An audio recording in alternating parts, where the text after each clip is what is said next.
जय हिंद स्टूडेंट्स, कैसे हैं आप सभी लोग। उम्मीद करता हूं सभी बहुत ही बढ़िया होंगे। So welcome back to our YouTube channel. So हम लोग मॉडर्न इंडियन हिस्ट्री जो है वो कवर अप कर रहे हैं। इसकी पूरी प्रॉपर सीरीज चल रही है। अगर आपने ये पहली बार वीडियो देखा है तो आप हमारी प्लेलिस्ट पर जाइए।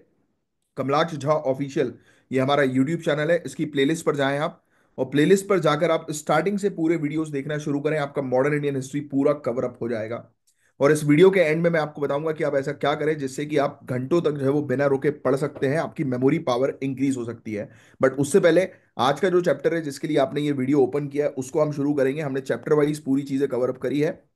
और ये जो चैप्टर है जिसको हम लोग आज डिस्कस करने वाले हैं, ये चैप्टर है हमारा एडमिनिस्ट्रेटिव चेंजेस आफ्टर 1857। 1857 की क्रांति के बाद ब्रिटिशर जो है वो क्या प्रशासनिक मतलब चेंज किया, उन्होंने प्रशासन में क्या चेंज किया, एडमिनिस्ट्रेशन में क्या चेंज किया।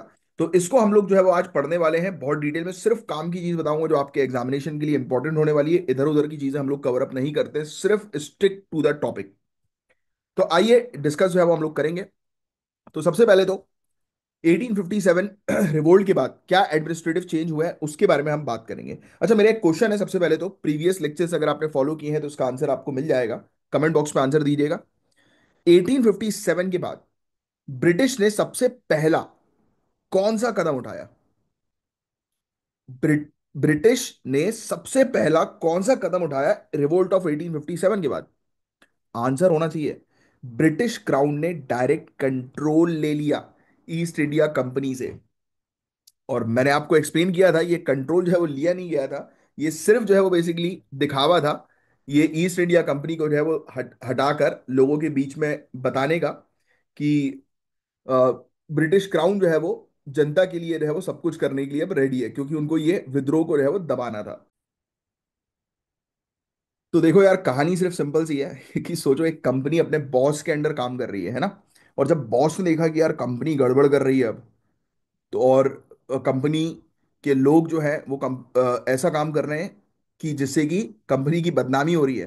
तो बॉस अब खुद बोल रहा है कि नहीं, अब मैं खुद जो है वो खड़ा होकर काम करवाऊंगा, तुम लोग हटो यहाँ से, है ना। अब मैं देखूंगा पूरी चीजें, अब जैसा मैं बोलूंगा वैसा करो।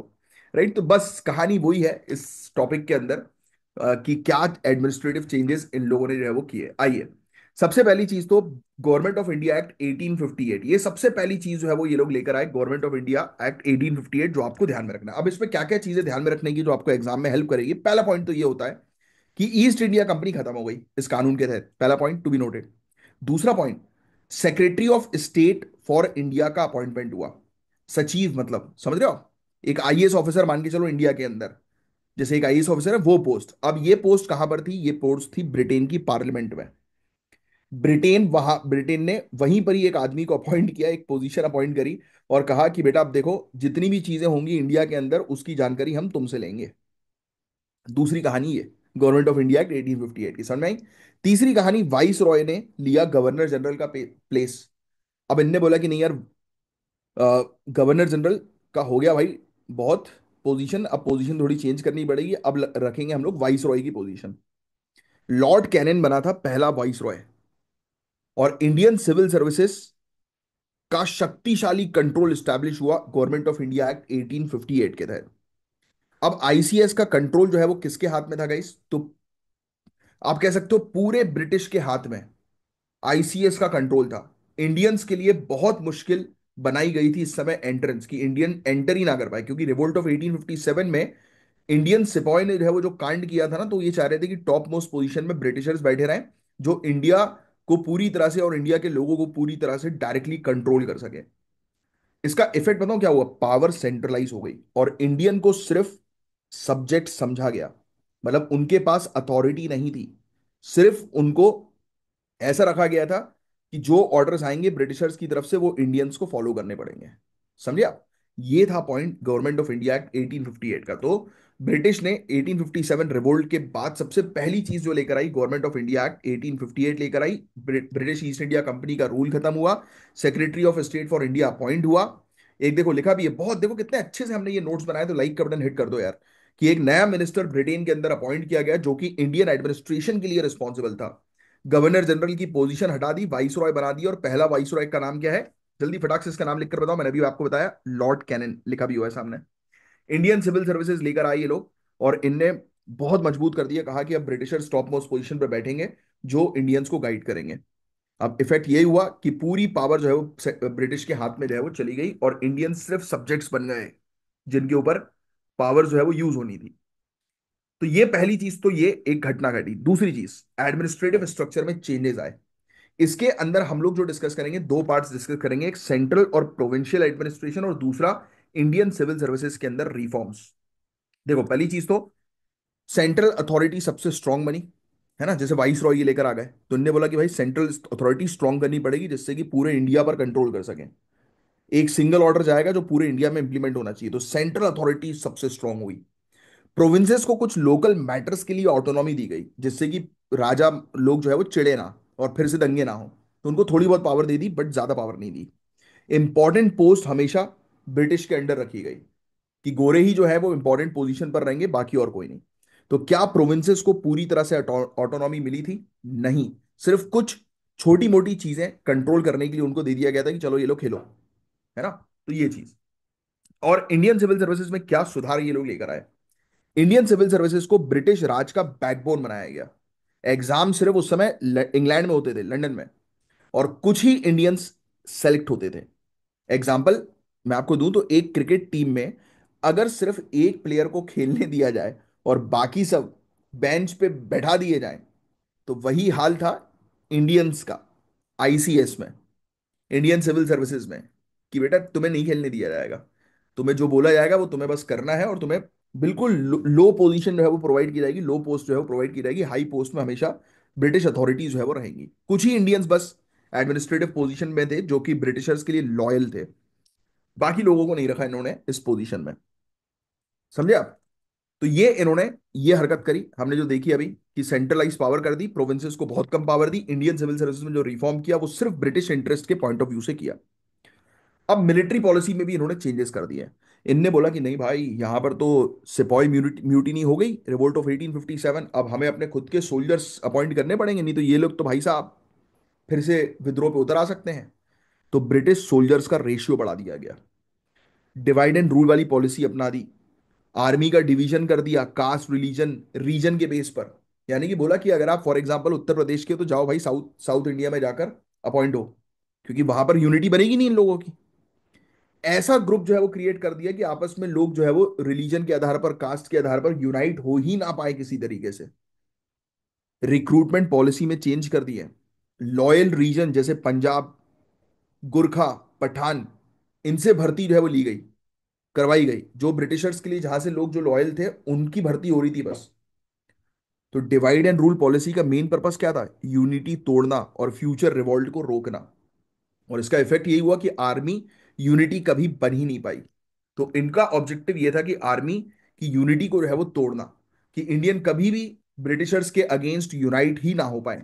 तो इसलिए इनने मिलिट्री में भी ये चेंज किया। देखो कितने अच्छे से लिखा है और कितनी सटीक तरीके से चीजें आपको समझ में आ गई। इसलिए अगर आप मेरे लेक्चर सुनोगे तो आपको चीजें एग्जाम के पॉइंट ऑफ व्यू से रेलिवेंट मिलेंगी, बहुत कम टाइम में आपके टॉपिक्स कवर होते चलेंगे। अब इनने इंडियन स्टेट्स के साथ भी अपने रिलेशंस चेंज किए। कैसे चेंज किए? पहले तो इन लोग को पता लगा कि यार डॉक्ट्रिन ऑफ पॉलिसी के कारण काफी सारे राजा चिढ़ गए हैं, महाराजा चिढ़ गए हैं, तो एक काम करो, उसको हटाओ। इंडियन प्रिंसेस को अलाउ किया गया कि नहीं भाई, आप आपका अगर अडॉप्टेड जो वो है, पुत्र है, उसको भी जो है वो आप राजा बना सकते हो, कोई लोड नहीं है, अब टेंशन मत लो। तो डॉक्ट्रिन ऑफ लैप्स को हटा दिया, क्योंकि वहां की जो प्रजा जो थी, वो ऑब्वियस सी बात है कि अपने महाराजा अपने राजा के लिए लॉयल थी। तो उनको कुछ होगा, उनकी सीट उनकी गद्दी उनसे छिनेगी तो प्रजा चिढ़ जाएगी। तो इन्होंने बोला ऐसा नहीं हो कि फिर से रिवोल्ट हो जाए, इसलिए राजाओं को फिर से पावर दे दी कि डॉक्टर ऑफ लैप्स हटाओ। फिर इंडियन रूलर्स को अलाउ किया गया कि वो अपने जो पुत्र है अडॉप्टेड उसको रख सकते हैं। सोचिए, अगर एक राजा अपने बेटे को गद्दी देना चाहता है पर ब्रिटिश रोक रहा है ना, तो ऑब्वियस ही बात है प्रजा चली जाएगी। और अब 1857 के बाद उसे ये अधिकार वापस मिल गया। मतलब कुल मिलाकर पूरे रिवोल्ट जहां जहां से स्पार्क हुआ था, जहां जहां से ये रिवोल्ट ओरिजिन हुआ था, किन किन वजहों से हुआ था, क्या क्या कारण थे, वो पूरे कारण को एक एक करके इन्होंने दबाना शुरू किया। ये पॉलिसीज थी, ये स्मार्टनेस थी उनकी। अच्छा, डॉक्ट्रिन ऑफ लैब्स जो है वो किसने स्टार्ट किया, बता सकते हो मुझे आप? कमेंट बॉक्स पे उसका आंसर। किसके द्वारा डॉक्ट्रिन ऑफ लैब्स जो है वो स्टार्ट किया गया था? पिछले लेक्चर में मैंने इसका आपको आंसर बताया था, इसका आंसर आपको पता होना चाहिए। नेक्स्ट, अब समाज की बात करें भाई। ब्रिटिशर ने बोला कि इंडियंस के रिलीजन कल्चर को अब इंटरफियर मत करो भाई, जैसा चल रहा है उनको वैसा चलने दो, क्योंकि अगर इनके रिलीजन कल्चर को छेड़ेंगे तो फिर हमारी पिटाई हो जाएगी। तो इनने बोला कि नहीं भाई, हम दूर से तुम्हारे कल्चर रिलीजन को हाथ जोड़ेंगे, हम घुसेंगे नहीं अब। मिशनरी एक्टिविटीज को कंट्रोल कर दी। पहले ये लोग एग्रेसिवली कन्वर्जन करवा रहे थे क्रिश्चियंस में लोगों का, इनने बोला मत कराओ नहीं तो बहुत पिटोगे, तो मना कर दिया। तो ऐसे समाज में चेंज हुए। तो रिफॉर्म्स जो थे वो लिमिटेड थे, सिर्फ ब्रिटिश के इंटरेस्ट में हुए थे बस।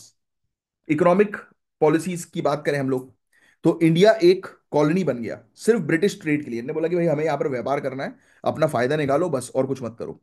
रेलवेज, टेलीग्राफ्स, रोड्स, इन सब का विकास हुआ, पर इंडियंस के लिए नहीं हुआ था, ये ब्रिटिश के बेनिफिट के लिए हुआ था, ये बात आप जानते ही हैं।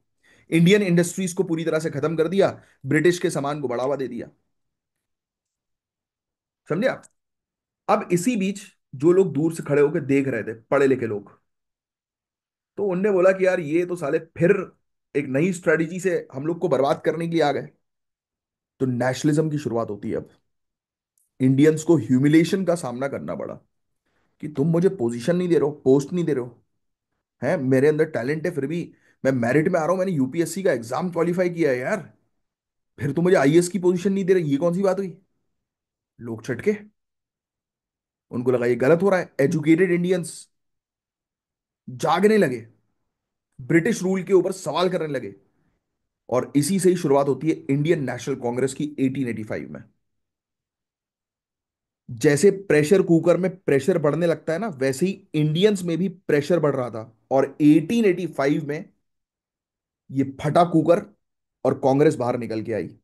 इंडियन नेशनल कांग्रेस का एस्टैब्लिशमेंट कौन से साल में हुआ, फटाक से आंसर लिखो। तो क्या हमने पूरी चीज देखी गाइस? तो ब्रिटिश क्राउन ने अब डायरेक्ट कंट्रोल कर लिया।